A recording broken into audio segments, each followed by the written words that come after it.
انسانوں کو سب سے خوفناک عذاب ہونے والا ہے، دو انسانوں کو، ایک سود کھانے والا، ایک قتل کرنے والا، ایک سود کھانے والا، ایک ناحق قتل کرنے والا۔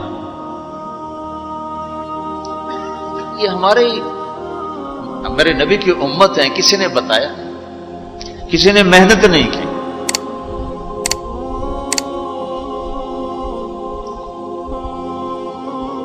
آخری حج کا خطبہ آپ نے جو دیا، ہر دفعہ یہاں سے بات شروع کی، تمہارے جان مال ایک دوسرے کے لیے قابل احترام ہے، کسی پہ ہاتھ نہ ڈال۔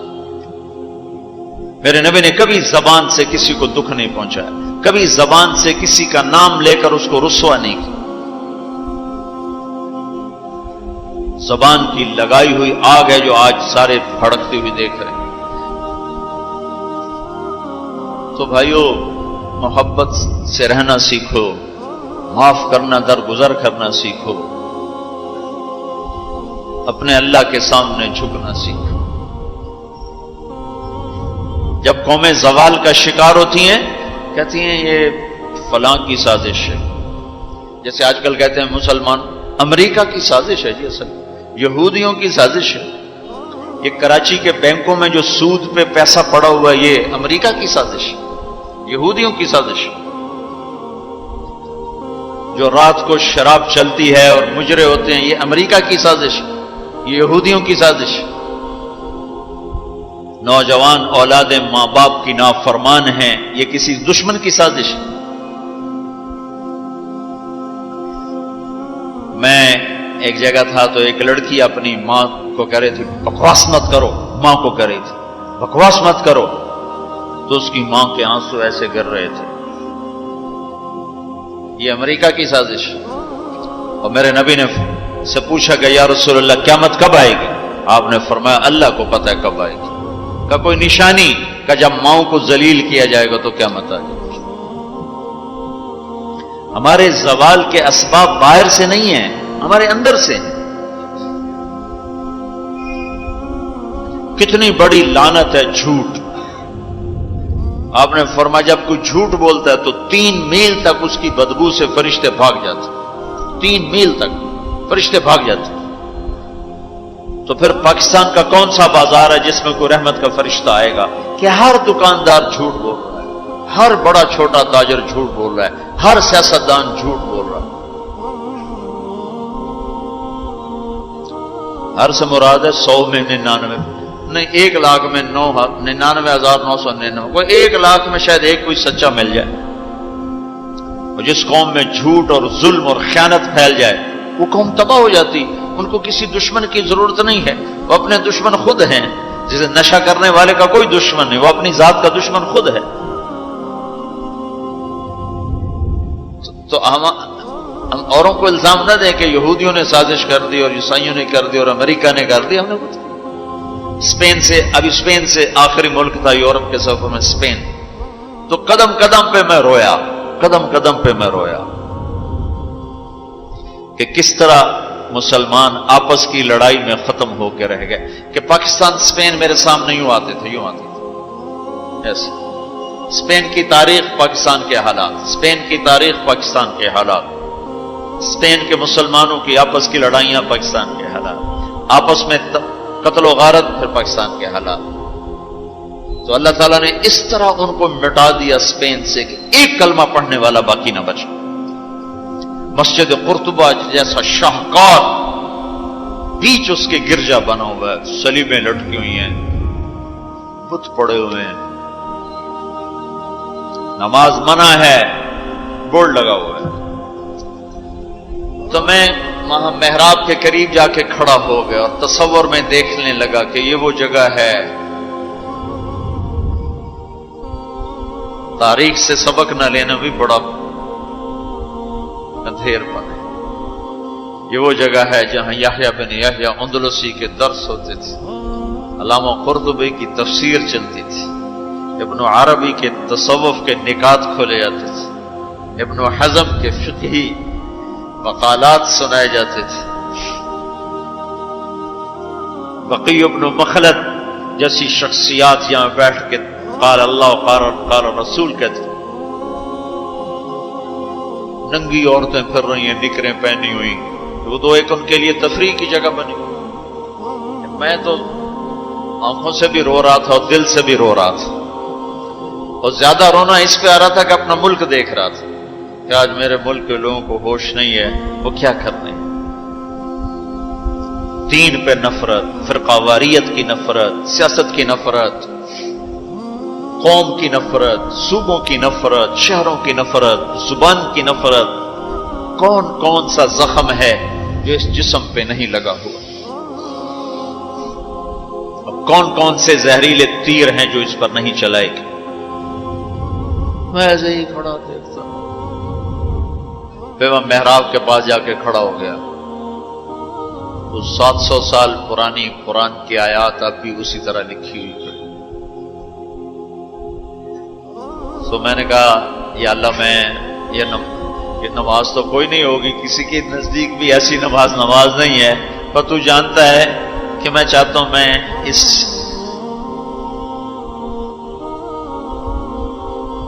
ارے میرے بھائیو، آپس کی نفرتیں مٹا دو اللہ کے واسطے، اپنی جان کے دشمن نہ بنو، معاف کرنا سیکھو، درگزر کرنا سیکھو، فرقہ واریت کی باتیں کرنا چھوڑو، تقریریں سننا چھوڑو۔ تاریخ میری کمزوری رہی ہے، میں بچپن سے تاریخ پڑھتا آ رہا ہوں، یہ تبلیغ میں لگنے سے پہلے ہی ذوق تھا تاریخ پڑھنا، تاریخ پڑھنا۔ جب تبلیغ میں لگے تو مدرسے میں آ گیا تو اور پڑھنے کا لگ گیا، پھر کچھ اللہ تعالیٰ نے یاد اچھی دے دی تو جو چیز پڑھی وہ یاد رہے گی، وہ سارا تسلسل، اور میں تو ایسے بس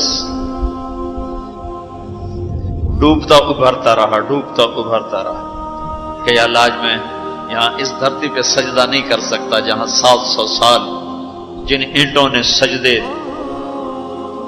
کے لمس محسوس کیے، جن اینٹوں نے تیرے لاکھوں کروڑوں پیاروں کے آنسو جذب کیے،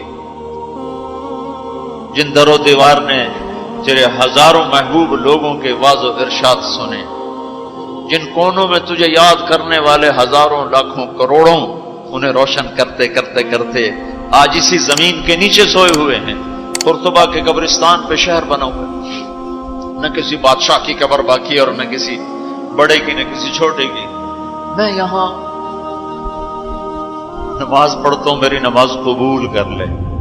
میں نے اشاروں میں نماز پڑھی، اللہ اکبر، پھر ثنا، پھر سجدہ، پھر رکوع،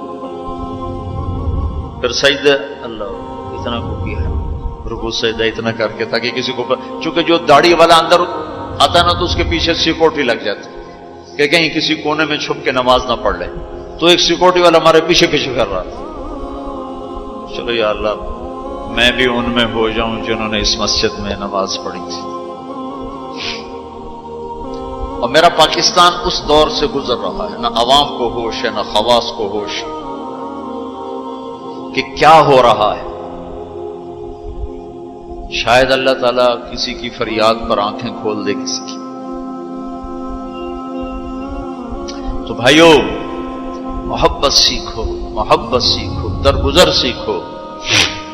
حضرت تبلیغ سے خوبصورت محنت، سارے دین کی محنتیں حق ہیں، جس سے خیر پھیل رہی، جس سے لوگوں کو نفع پھیل رہا ہو، لیکن میرے بھائیو، دنیا بھی پھری ہے، تاریخ بھی پڑھی ہے، وہ کچھ اللہ تعالیٰ نے موقع دیا، بہت زیادہ اس کو، بہت زیادہ سے مراد یہ نہیں کہ میں کوئی کتابوں کے انبار لگا دی، اپنی حیثیت کے مطابق میں آپ کو اندر کے یقین کے ساتھ کہتا ہوں کہ پہلے 300 سال کا تو کوئی مقابلہ نہیں، پہلے 300 سال کو چھوڑ کر ان 1100 سال میں تبلیغ جیسا کام کبھی نہیں ہوا۔ میں تمہارے سامنے ہاتھ جوڑتا ہوں، تبلیغ میں وقت دو۔ اگر اپنے اللہ سے تعلق بنانا ہے، اگر لوگوں کو اللہ کی طرف پھیرنا ہے تو تبلیغ میں جاؤ۔ بہت بڑا مجمع آیا ہوا ہے، صرف ہر مہینے 3 دن کی نیت کر لو کہ ہر مہینے 3 دن لگانے ہیں۔ کرو گے نیت؟ کرتے ہو نیت؟ ہر مہینے 3 دن لگانے شروع کرو۔ تمہاری زندگی میں تبدیلی آ جائے گی. 6 بر اعظم کے انسانوں تک پیغام پہنچ رہا ہو، ہر زبان کے لوگوں کو ہدایت مل رہی ہو، ہر طبقے کو ہدایت مل رہی ہو.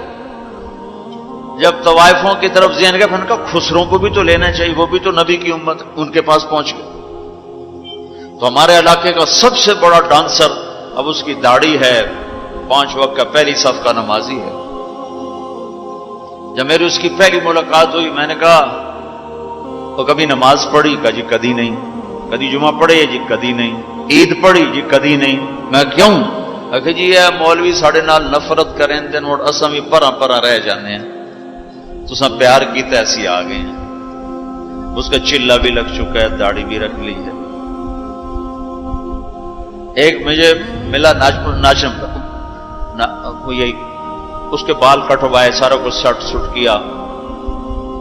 اور کچھ عرصے بعد پھر میں دیکھو نا سرخی لگا ہی فوٹو بہت ہے نا. اس نے اپنے واقعہ سنا. کہا جی میں مسجد میں گیا نماز پڑھنے، تو مولوی صاحب نے آخیا اے خسرا کدے اندر وڑا ہے، انہوں باہر کٹو، انہوں باہر کٹو. تو ٹیک سنگھ گئی ہماری جماعت 95 میں. تو اس وقت وہ یہ سوشلزم کا بڑا مرکز تھا. تو اس کے جا کے اس سے ملے ہمارے ساتھی، جو بڑا ان کا وہ پریزیڈنٹ تھا، صدر تھا. اس نے کہا جی مسلمان ہوں، کافر نہیں ہوں، سوشلزم سے متاثر ہیں. تو اس کی ہم بات کرتے تھے، ہم پر دہریے کا لیبل لگنا شروع ہو گیا، دہریے دہریے دہریے. ایک دن نماز پڑھنے گیا مسجد، ظہر کی نماز تھی، عصر کی نماز. وضو کر لیا تھا اور مسح کے لیے پانی لیا، مسح کرنے کے لیے ہاتھوں میں پانی لیا. تو پیچھے سے مولوی صاحب کی آواز آئی امام مسجد، اے دہریا اندر کدے وڑا ہے، باہر کٹو. تو میں نے وہ پانی یوں کر دیا، اور اس کے بعد آج تک میں مسجد نہیں گیا. اس میں جتنا مجرم وہ ہے، اتنا ہی مجرم وہ امام مسجد ہے جس نے یہ کہا ہے دہریا باہر کٹو. تو بھائیو بہت بڑا مجمع بیٹھے ہو اوپر نیچے،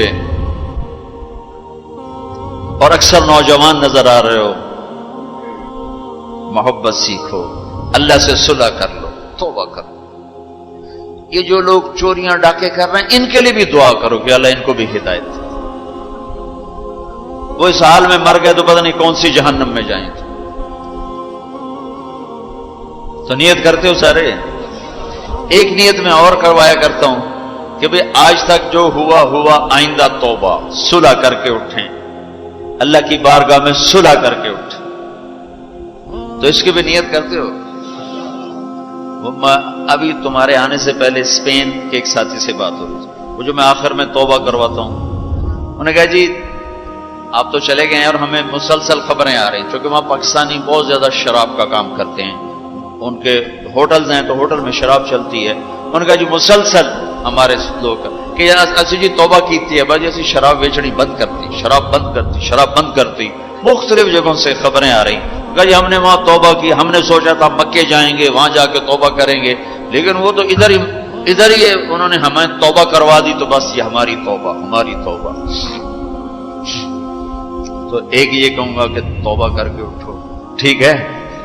جو پیچھے گزر گئی اللہ معاف کر دے، آئندہ تو اس سے صلح کر کے چلیں گے. اور اگر کبھی پھر ٹوٹ گئی تو یہ کون سا اوکھا کام ہے، پھر توبہ کریں گے، پھر معافی مل جائے. اس دربار میں معافی کے سوا تو معافی سے معاف کرنے سے زیادہ محبوب عمل کو نہیں اللہ کی بار. تو توبہ کی بھی نیت کرتے ہو تو کہو یا اللہ میری توبہ، پھر کہو یا اللہ میری توبہ، پھر کہو یا اللہ میری توبہ. اللہ قبول فرما لے.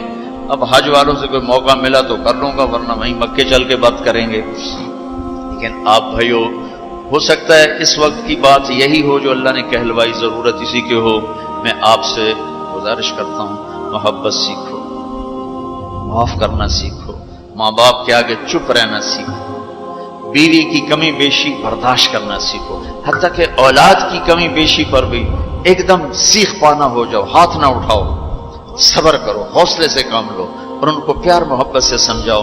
سہیل احمد مشہور اداکار ہے، 96 میں ہم نے اداکاروں میں بھی کام کیا تھا، تو اس وقت ہم ایک مرید کے ہماری جماعت تھی، یہ ہمارے ساتھ تھا، گجرا مالک، مجھے کہنے لگا مولانا میرا باپ ڈی ایس پی ریٹائر، زندگی پر 1 روپیہ حرام نہیں کھایا، 1 روپیہ رشوت نہیں، اب بے تکلف ہو چکی ہے، تعلق بن چکا ہے، تو میں کہتے تو کڑے حرام کھاتے بڑھ گئے، میں نے آگے کہا تو کڑے حرام کھاتے بڑھ گئے، تو کیوں اس غلط کام میں چلا گیا؟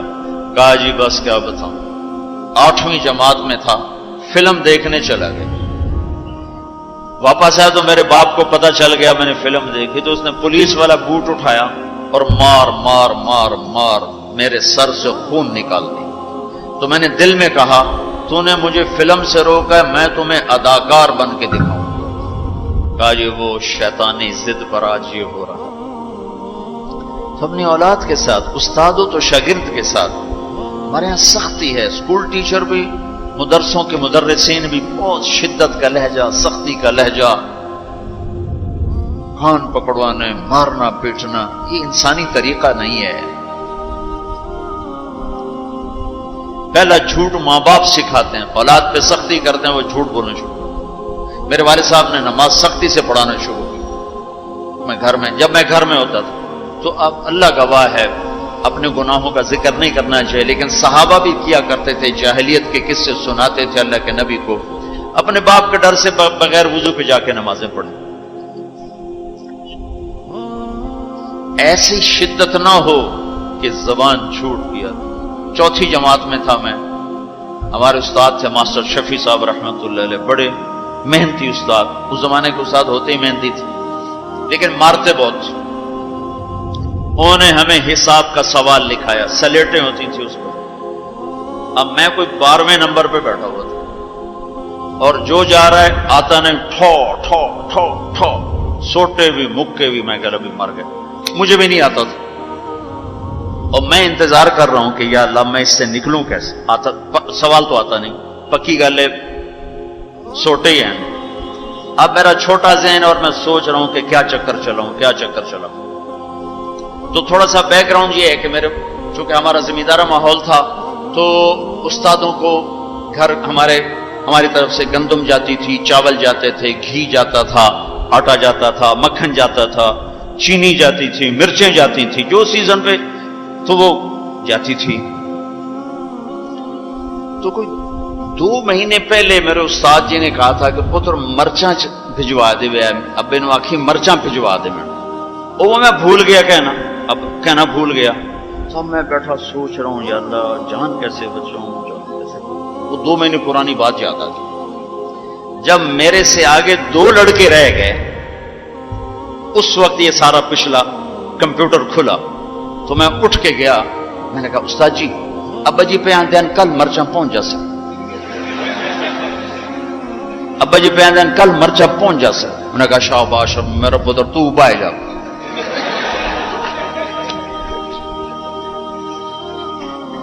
یہ جھوٹ کس نے بلوایا؟